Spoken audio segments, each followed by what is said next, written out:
bukunya Spiritualitas Cyberspace mengatakan bahwasanya perkembangan dunia informasi pada saat ini telah sampai ke tahap yang mengkhawatirkan. Di satu sisi akan memberikan dampak positif bagi pengguna yang aktif dan mampu mengangkat taraf manusia. Namun di sisi lain, perkembangan dunia informasi baik melalui media cetak maupun elektronik apabila tidak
cermat. Ayat tersebut dari segi ilmu ma'ani merupakan jumlah insya'iyah yang sebuah instruksi.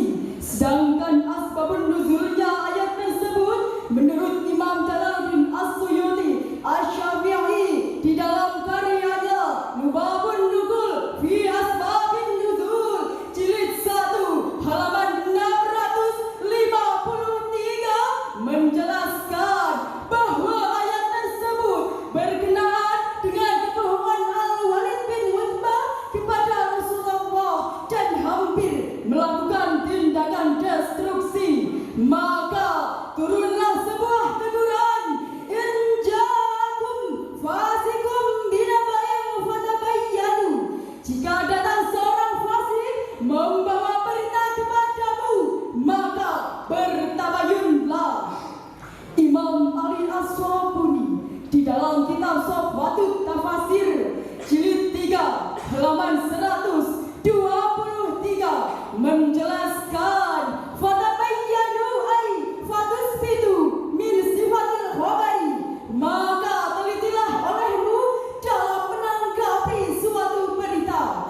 Ayat tersebut dapat kita jadikan sebagai pedoman dalam bersosial media, seperti perintah Allah dalam mengajarkan akhlak dan adab kepada kita semua agar kita tidak mudah terjerumus ke dalam jurang neraka yang penuh dengan siksa. Bila datang suatu berita, maka bertabayunlah kita. Jangan menyebar suatu berita yang belum benar adanya. Lalu timbul pertanyaan hadirin, mengapa kita harus bertabayun dahulu terhadap suatu berita agar kita tidak menyesal di kemudian hari dengan apa yang telah kita sampaikan, baik berupa informasi maupun berita. Maka dari itu hadirin, mari kita bersikap jujur dalam berkata, bertabayun dalam menanggapi berita, cerdas dalam bersosial media demi membangun Indonesia sejahtera. Allahu Akbar. Hadirin yang kami hormati, untuk mengurangi persebaran berita hoax, maka harus dimulai dari diri kita sendiri dengan melandaskan firman Allah surah Al-Ahzab ayat 70 sampai 71 berikut ini. Ya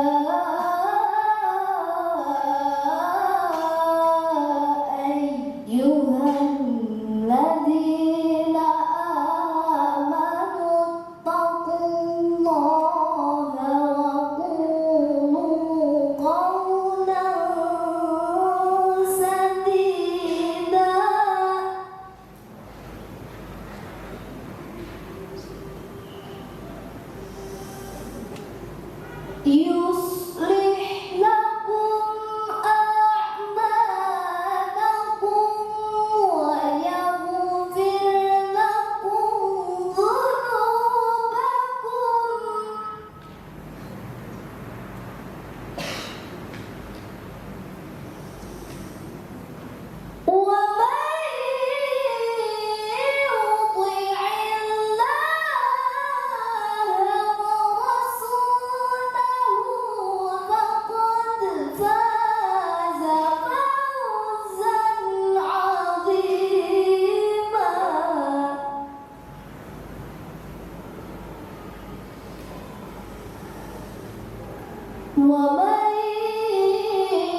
Bila